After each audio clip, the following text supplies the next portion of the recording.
Hello everyone, and welcome to the final episode of the series. Well, part 1 of the final episode of the series. What I'm going to do is I'm going to divide this episode into two parts. If you saw the last episode, I'm going to talk about World War II, the causes and the immediate effects of the conflict. So what I'm going to do is go from 1919 to 1936 in the first part, and 1936 to 1945 in the second part. So this time, as it is obviously part 1, we will start with 1919 to 1936. So grab a snack and drink, because we're going to be here a while. After World War I, Germany was in shambles, to say the least. The country was completely broke, there were food shortages, and the Kaiser was all but a shadow.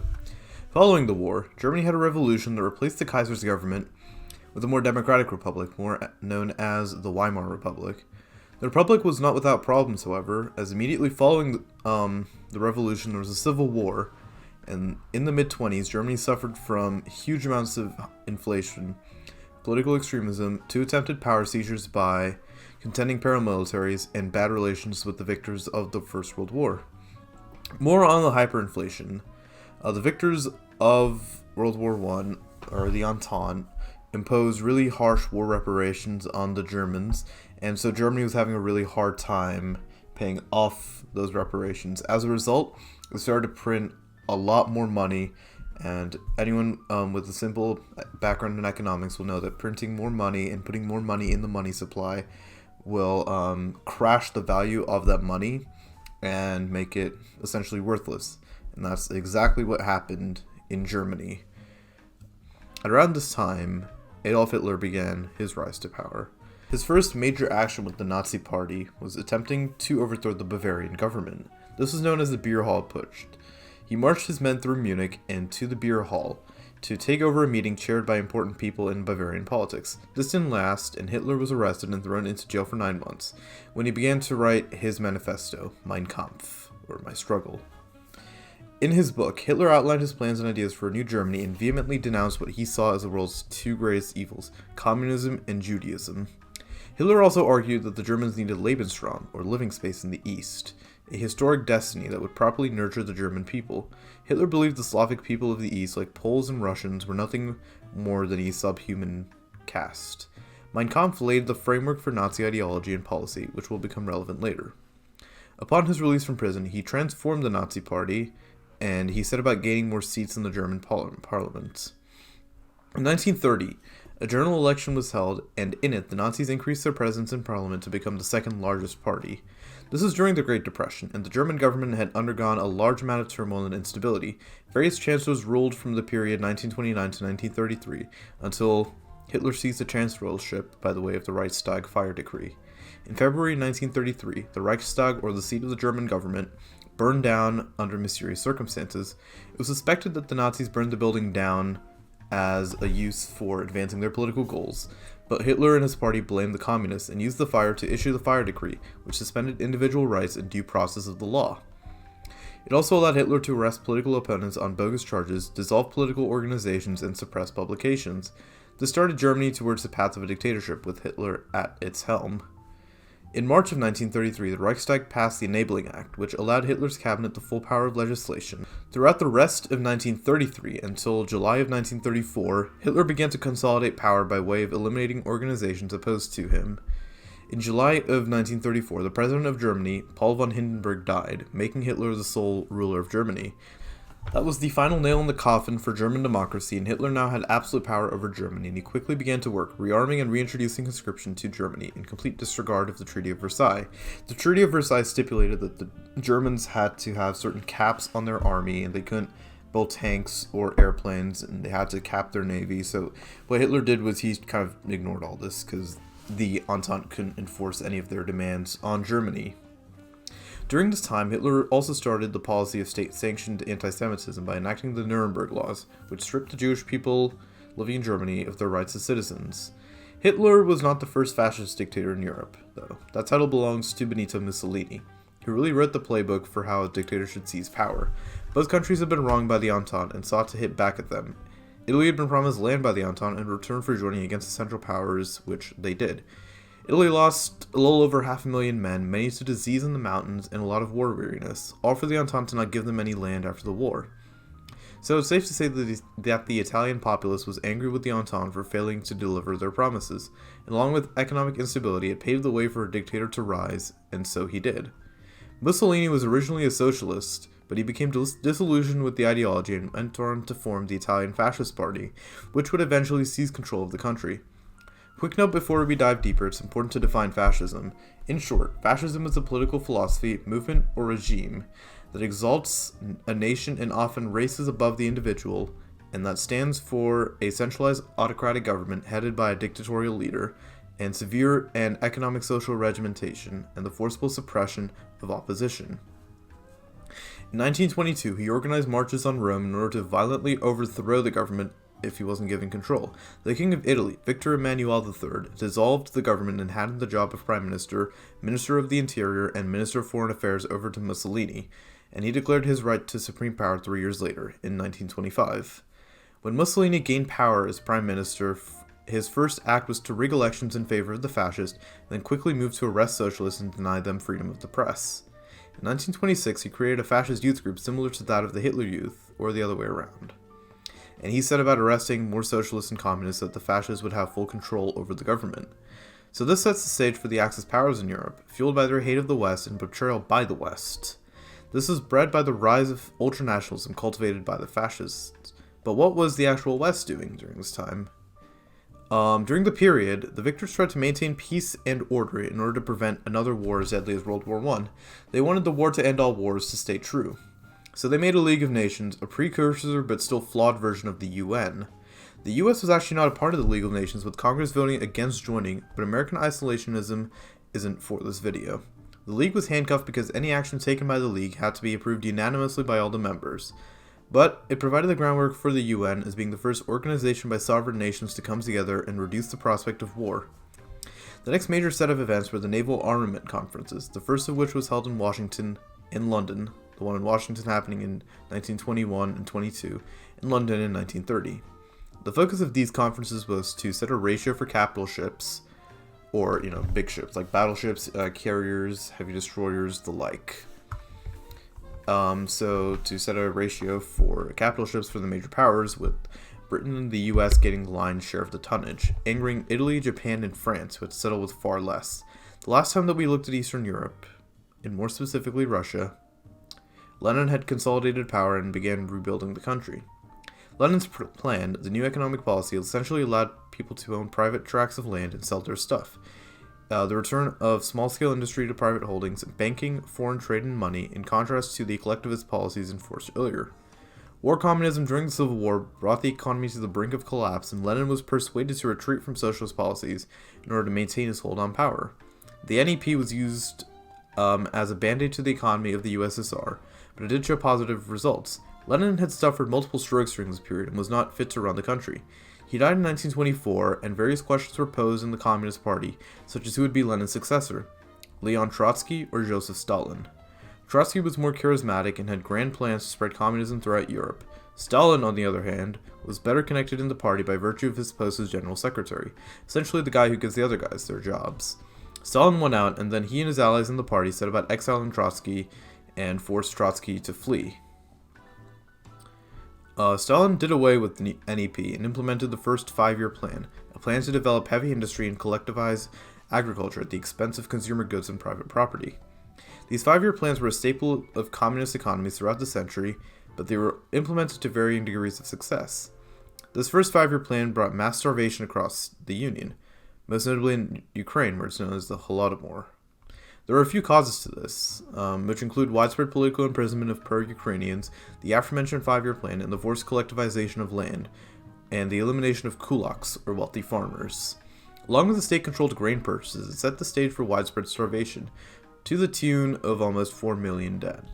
Stalin exacerbated this by sealing the borders of Ukraine to prevent people from leaving and by blocking towns from receiving supplies as they didn't meet quotas.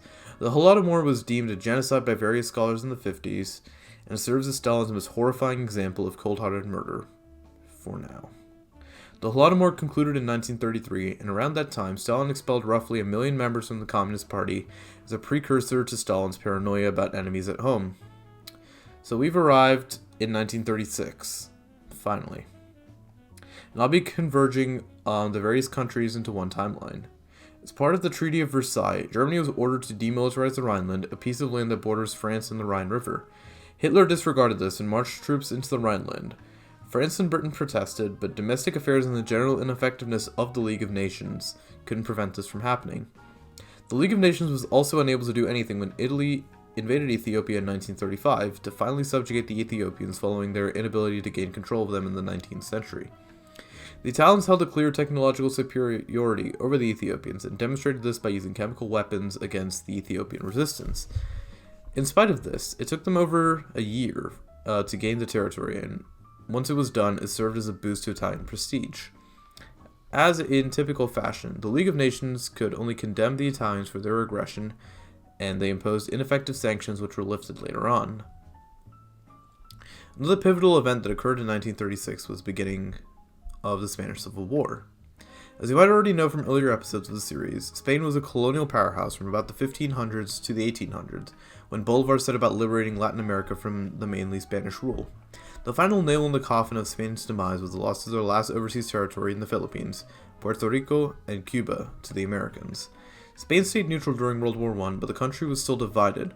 There was a major economic slump post-World War I, which prompted many members of the working class and rural poor to organize themselves into trade unions, led by communists and anarchists. They began to seize land in the countryside and hold strikes. It looked like the communists would seize power, but Miguel Primo de Rivera, a military man, staged a successful coup with the backing of the monarchy and army in 1923, and he became the dictator of Spain.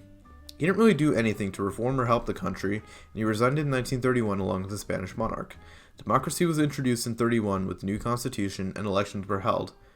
Elections were held again in the subsequent years, but the country was still unstable. The country was again in ruins thanks to the Great Depression, and the left called for nationalizing industries and land redistribution, both of which were contested by the right. The left sought out violence to implement their policies, not being content with just the results of the election. By 1936, this had escalated to the point where the right was calling for a coup of the government. The right had the backing of the military, which was flown in from Morocco courtesy of the Germans. The Spanish Civil War kicked off the same year and pitted the nationalists, consisting of various anti-communists, monarchists, Catholics, and conservatives, against the Republican forces comprised of communists, socialists, unionists, and liberals. The war served as a proxy war and training ground for Germany and Italy, who backed the nationalists in the Soviet Union, who supported the Republicans. Equipment and tactics such as pinpoint bombing by close air support, monoplane fighters, and lightning tank advances were tested in the battlegrounds of Spain, which I'll talk more about later.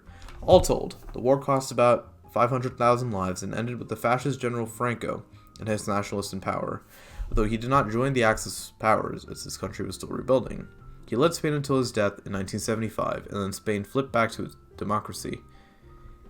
But it can be argued that World War II really started when Japan invaded China in the Second Sino-Japanese War, but since this war is in Europe, I won't go over it. Coming back to the continent, the weakness of the League of Nations convinced Hitler that he could get his way in demanding territory, to which the League was happy to abide. This policy of appeasement, in which the League would give Hitler anything he wanted, and I got a small skit about appeasement. So, Hitler, we see you've put troops in the Rhineland. You see that's against the Treaty of Versailles. You should know this. Well, Mr. British man, you see, Treaty of Versailles was very unfair to Germany. Think about it this way. If we imposed a treaty on you, the United Kingdom, and made it so that you cannot station troops in southern England, would you think that's fair? I mean, but the Treaty of Versailles was decided upon about 20 years ago, so... Yes, 20 years ago. Things have changed. This is rightful German territory. Okay? It is our right, as a sovereign nation, to station our army in our land. Simple as that. Alright, fine. We'll let you have the Rhineland, but nothing else. I promise you, my friend, Germans never break promises. Deal? Yes, deal. Hitler, we've noticed that you have annexed Austria. That's against the Treaty of Versailles and the League of Nations.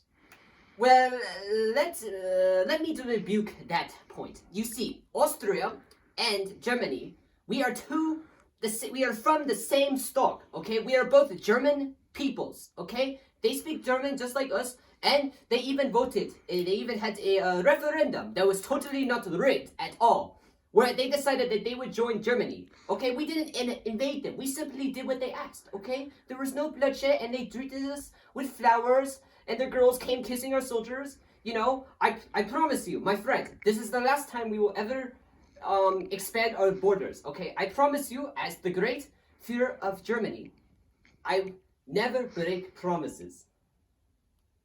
Okay, but this is it, okay? Yes. Yeah. Okay. So Hitler, we're here today at the Munich conference to discuss the Sudetenland crisis. We understand that you want to take over the Sudetenland, but that is also against the Treaty of Versailles and the League of Nations decrees. Well, my friend, this is just like Austria, okay? These are German people. They are being oppressed by the Czechs in this territory, okay? It is only right that we save them, of course, all right? These Germans would rather be in Germany than in Czechoslovakia, all right? It's simple as that. Right to self-determination. That is a fundamental rule that you as a democratic nation espouse, right? Okay, fine, all right. You can take the Sudetenland as long as you promise to sign this agreement. I promise you, my sir. Oh, excuse me. Let me write this on your chest, my friend.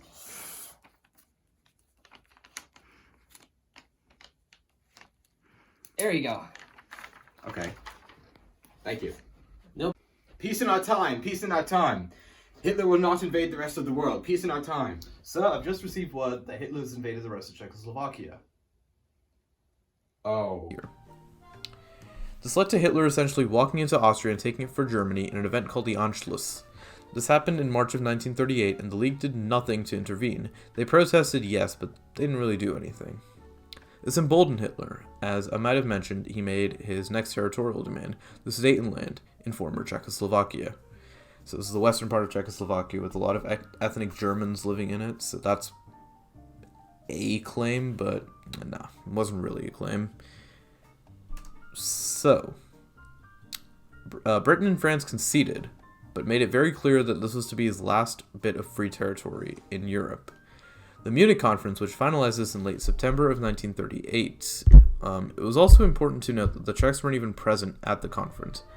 The Sudetenland was home to various ethnic Germans, as I previously stated, similar to Austria, and it contained a good industrial base, but these factors did not justify the annexation of foreign territory. However, the British and the French thought the conference to be a success as they had avoided war. This left Hitler feeling even more emboldened, and feeling as though his territorial ambitions would be met with zero resistance from the Allies. Knowing this, Hitler maneuvered more in Czechoslovakia, and in March of 1939, created the Slovak Republic puppet state and annexed the Czech part of the country, essentially dissolving the pre-war state of Czechoslovakia. A few days after the annexation of the Czechoslovakia, Hitler demanded the region of Memel from Lithuania, and they ceded it to Germany.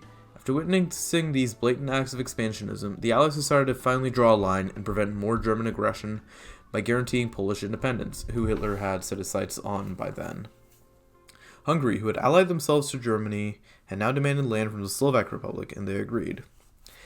In May of 1939, Germany and Italy signed the Pact of Steel, which at face value declares closer ties between the nations, but in reality it was a military alliance, and it acted as the formation of the Axis powers. One more major pre-war treaty was the Molotov-Ribbentrop Pact, signed on August 25th, named for the foreign ministers of the USSR and Germany and Vyacheslav Molotov and Joachim von Ribbentrop respectively. The pact served as one of non-aggression and called for the eventual partition of Poland between the powers, along the Soviet occupation of the Baltic states, which would be Latvia, Lithuania, and Estonia, Finland, and Bessarabia, which is a part of Romania, which I think is now present-day Moldova. So we've now reached the start of World War II, and I'll quickly pull up a map and the German ultimatum for the Polish corridor and the city of Danzig. If you recall from the World War I episode, the Germans lost territory that divided Prussia from the main German lands. The Poles refused the ultimatum to hand over the land peacefully, and Germany invaded on September the 1st, 1939, starting the most deadly conflict in all of human history. Also, precursor, I said I was going to go to 36. I ended up going to 39, so Part 2 will be from 39 to 45. Hope you enjoyed watching this first part of the World War II episode, and I'll see you back for the second part. Thank you for watching. Bye.